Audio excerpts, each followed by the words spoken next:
दे सकती हूँ कि यानी 5 तारीख को सैलरी आ जाना चाहिए।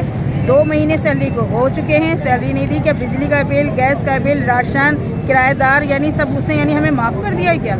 और ये कौन सी यानी डायरेक्टर, डिप्टी डायरेक्टर आके बैठे हैं जिनकी साइन ही नहीं मंजूर हो रही। साइनें मंजूर नहीं होती। कौन से बैंक में ये लोग जमा करते हैं पैसा जो उसका भी इंटरेस्ट लेके खाते हैं। तमाम जोन की हो गई, सदर की हो गई, हर जगह की हो गई, मनेर की हो गई। सिर्फ कोरंगी जोन ऐसा है जो कि वो सैलरी देता ही नहीं है टाइम पर।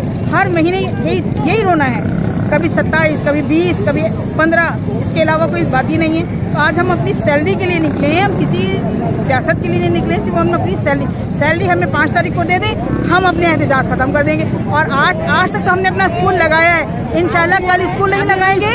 और आज तो हमने ये रोड रोका है, कल हम हाईवे रोड रोकेंगे। फिर हमें यानी कोई कहने वाला ना हो, कोई हमें यानी वो ना करे। हम यानी अब कल हाईवे रोड रोकेंगे।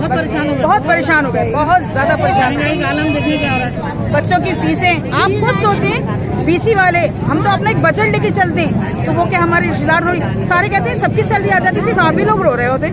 आप ही लोग कहते हैं कि आपकी सिर्फ डिस्ट्रिक्ट कोरंगी, हम इस डिस्ट्रिक्ट कोरंगी में आके फंस गए। रोड क्या से रो रहे हैं, सब जगह की सैलरी 5 तारीख तक आ जाती है, इसके अलावा नहीं आती। एडमिनिस्ट्रेटर साहब हमारे पास आए, उन्होंने एक चौरंगी घुमाई। उसके बाद एमसी साहब आए, एमसी साहब ने बोला मैं बात कर रहा हूँ। और एडमिनिस्ट्रेटर खुद साख्ता एडमिनिस्ट्रेटर है, उसके पास चार्ज नहीं है। और जिसके पास चार्ज है वो आ रहा नहीं है, जिसके पास चार्ज नहीं है वो जा रहा नहीं है। यहाँ पर मजदूरों का ये हाल है, फाका कशी पे आ गए, घर पे खाने के लिए राशन नहीं है, बिजली के बिल नहीं है, ठीक है ना। और यहाँ पर मसले मसाइल ऐसे हैं कि लोग खुदकुशियाँ करने पे आमादा हो गए।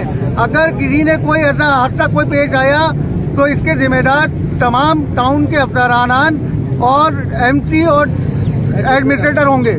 ये हम उनका बावर करवा रहे हैं। आज हमने ये काला बोर्ड का रोड ब्लॉक किया है। अगर हमारी सुनवाई नहीं हुई, हमारे वाजिबात अदा नहीं किए गए, फिलपोर हमारी तनख्वाह को बहाल नहीं किया गया, तो कल हम इंशाअल्लाह ताला नेशनल हाईवे बंद करेंगे इंशाअल्लाह।